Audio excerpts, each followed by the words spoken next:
La Chine met en garde les États-Unis sur toute ingérence dans les affaires internes du Nigeria. Salut à tous, c'est toujours avec beaucoup de plaisir. Merci d'être là.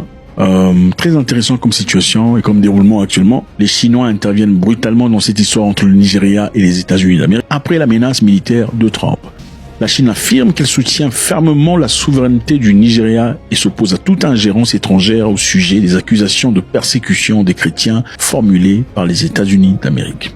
Dit Miao Ning, porte-parole du ministère chinois des Affaires étrangères, cette femme très dure comme femme, ça ne rigole pas, son visage, son attitude, ses tendances sont très dures. Elle soutient fermement le gouvernement nigérian dans sa direction du peuple sur la voie du développement adapté à ses conditions nationales. Donc ils disent carrément aux Américains de ne pas s'ingérer dans cette histoire qui comporte des différences des religions au Nigeria. En effet, il y a quelque temps, M. Donald Trump avait fait un discours par rapport au Nigeria disant: il tue les chrétiens et il les tue en très grand nombre. Nous n'allons pas laisser ça se reproduire. Dans la vie, il faut comprendre la force, parce que sans la force, on n'est rien.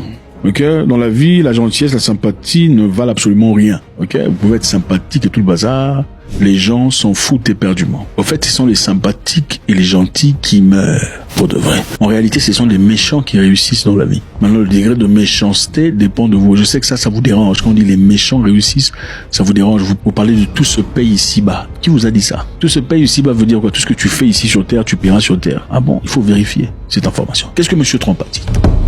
Si le gouvernement nigérian continue de permettre le massacre des chrétiens, les États-Unis cesseront immédiatement toute aide et assistance au Nigeria.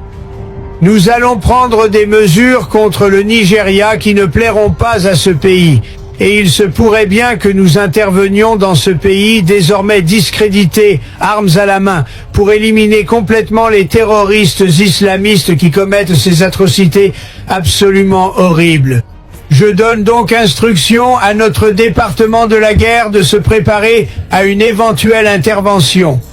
Si nous attaquons, ce sera rapide, féroce et brutal, tout comme les terroristes s'en prennent à nos chers chrétiens. Ce sont des personnes précieuses, ce sont des gens formidables. Laissez-les tranquilles. Attention, le gouvernement nigérian ferait mieux d'agir vite avant qu'il ne soit trop tard. S'ils ne le font pas, ils vont le regretter amèrement. Les États-Unis, évidemment, envoient beaucoup d'aide à hauteur de 1 milliard de dollars par an au Nigeria. C'est beaucoup d'argent. Ils envoient même des médicaments pour le sida, pour les gens atteints même l'armée atteinte du sida. Il y a un programme pour civils, il y a aussi un programme pour militaires.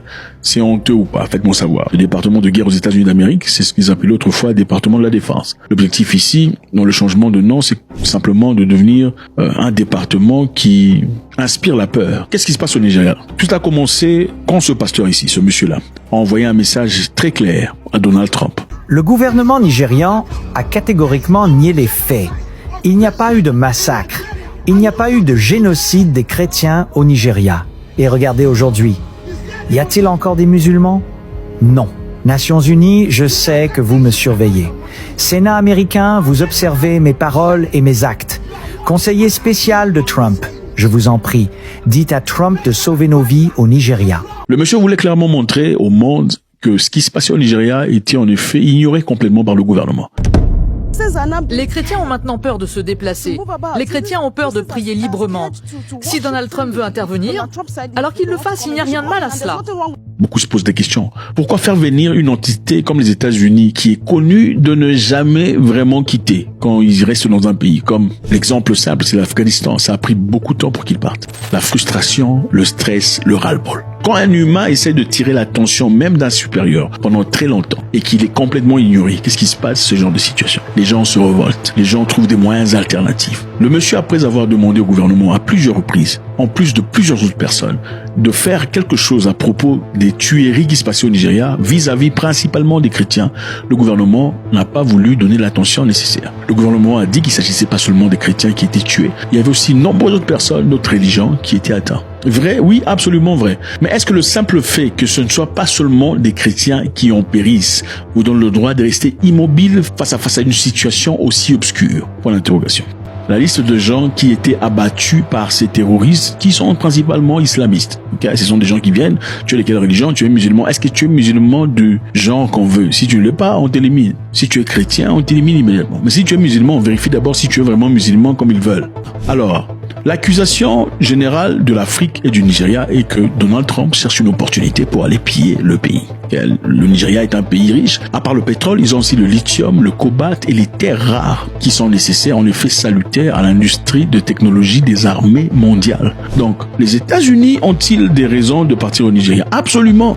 Les États-Unis ont-ils des raisons d'aller s'installer et de piller? Absolument. Les États-Unis trouveraient-ils des excuses pour y aller? Oh, absolument. Pourquoi? Parce que c'est exactement ce que les pays puissants font depuis la nuit des temps. Pourquoi êtes-vous étonné de voir un pays puissant agir comme un pays puissant agit toujours? Alors, si vous savez que les États-Unis trouveraient n'importe quelle excuse pour venir chez vous et piller, pourquoi leur en donner? Vous savez ce que moi j'aurais bien aimé? J'ai bien aimé l'intervention de la Chine par rapport à cette histoire, parce que premièrement, ça dépouille les États-Unis de sa prétendue autorité par rapport à tous les pays sur Terre, parce que généralement, ce sont les Américains qui vous demandent de ne pas déranger un quelconque pays, comme ils le font en Ukraine avec les Russes. Mais c'est génial de voir la Chine pousser aussi, dire non, il faut pas intervenir dans les histoires privées, ça ne vous regarde pas. Mais en plus de cette intervention qui est logique et salutaire et souverainiste, il fallait aussi que la Chine dise, Nigeria, hâtez-vous de trouver des solutions à ces problèmes internes qui touchent les populations, pas seulement chrétiennes, mais aussi musulmans et autres. Parce qu'en réalité, c'est quoi? La plupart des chrétiens au Nigeria disent que la raison pour laquelle le gouvernement ne veut pas reconnaître la mort des chrétiens, c'est parce que ceux qui parlent au nom du gouvernement nigérien ne sont pas chrétiens. Est-ce qu'on doit réfuter cette information? Si vous le regardez, bon. Est-ce une possibilité? Ah oui, c'est une possibilité probable. Pourquoi? Parce que bon, ils sont pas tout à fait touchés par rapport à ça. On ne veut pas en faire une guerre de religion, n'est-ce pas?